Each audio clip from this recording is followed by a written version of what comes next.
बार बार अरावली पे पूछा जा रहा है। जो एंटी भारत इकोसिस्टम है वो ये उल्टा समझा रहा है। प्रशासन कोई 24/7 वहां पे प्रेजेंट नहीं होता, तो इस पर कब्जा कौन करता है, वो कौन सी कम्युनिटी, सबको पता है। पहले लोगों को समझना जरूरी है कि चल क्या रहा है, कितना दर्द हो रहा है इकोसिस्टम को। आसाम में भी आपको दिखेगा कि हिमंत बिस्वा सरकार ने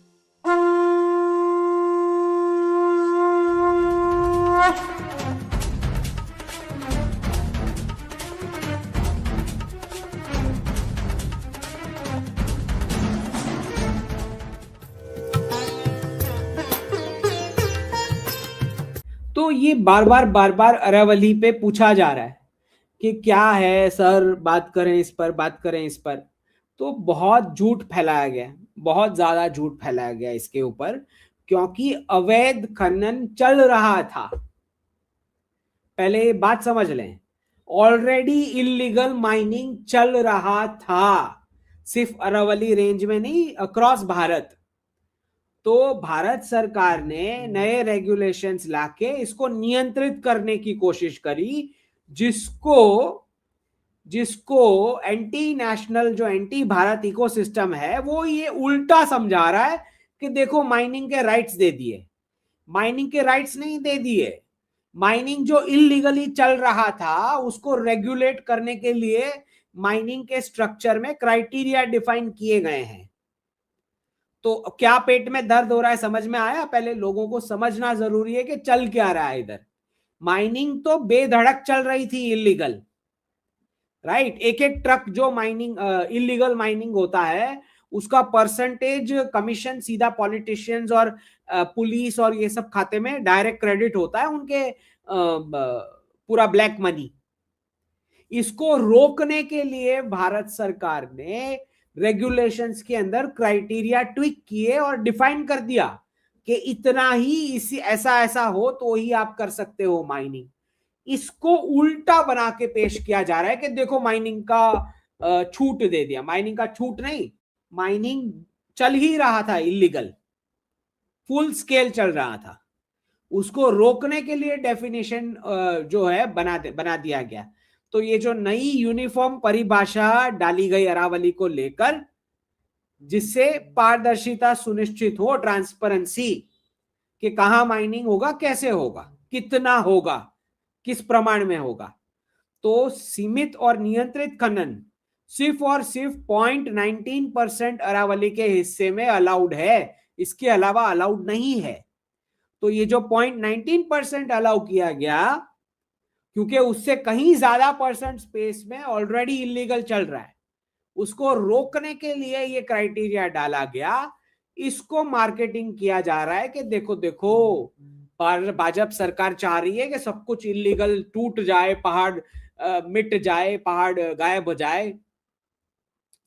समझ रहे कितना दर्द हो रहा है इकोसिस्टम को मोदी जी के चलते, क्योंकि हर एक जगह मोदी जी स्क्रू टाइट कर रहे हैं। अब ये जो नए खनन पट्टे जो हैं, जो पूरा रोक डाल दिया गया है ये डेफिनेशन डाल के, ओके। क्योंकि सस्टेनेबल माइनिंग का फोकस है। सस्टेनेबल मतलब जितना आप पृथ्वी के नेचुरल रिसोर्स से जितना नियमन के तहत ले सकते हो, उसको सस्टेनेबल माइनिंग बोलते हैं। तो किसी भी नए पट्टे को बिल्कुल भी परमिशन नहीं दी गई, और क्राइटेरिया क्लियर डाला गया है कि सिर्फ 0.19% हिस्से में ही आप खनन कर पाओगे। इससे पेट में दर्द हो रहा है, क्योंकि जितना मुझे लगता है 10 से 15% में चल रहा होगा, उसका 0.19% कर दिया गया है। तो ये क्योंकि आपको पता है ये सारे दुर्गम एरियाज होते हैं जहां पे प्रशासन कोई 24/7 वहां पे प्रेजेंट नहीं होता है जब ये सब चीजें चल रही होती है। तो इस पर कब्जा कौन करता है, वो कौन सी कम्युनिटी, सबको पता है कि ऐसे एरियाज में जाके फिर कैसे कब्जा होता है। मजार बना दी जाएगी, फिर उस पर सब कॉइन डालना फेंकना शुरू करेंगे, फिर चादर चढ़ेगी।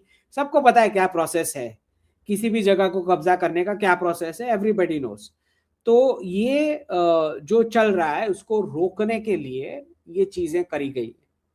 ये कहां से, आपको आसाम में भी आपको दिखेगा कि हिमंत बिस्वा सरकार ने जब देखा कि बहुत सारे नेचुरल रिसोर्सेस जहां है और जंगल हैं, उस जगह पे इस प्रकार से अनियमित खनन चल रहा है, अनियमित कब्जा किया जा रहा है।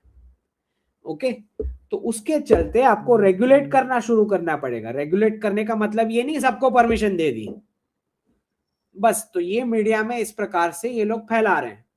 अब जिनको नहीं समझ में आ रहा है वो बेवकूफ बन जाएंगे। नमस्ते गुरुजी, व्हाट इज कंट्रोवर्सी? कोई कंट्रोवर्सी नहीं है, नैरेटिव चलाया जा रहा है। ये ऐसा है कि सपोज एक स्विमिंग पूल है, तो उसमें सब कोई जिसको नहीं आता था वो भी स्विमिंग पूल में कूद रहे थे, तो बहुत सारे लोग डूब रहे थे।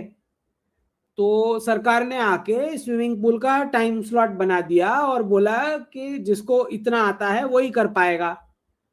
तो शोर मचाया जा रहा है कि तुमने 10-15 स्विमिंग पूल खोल दिए।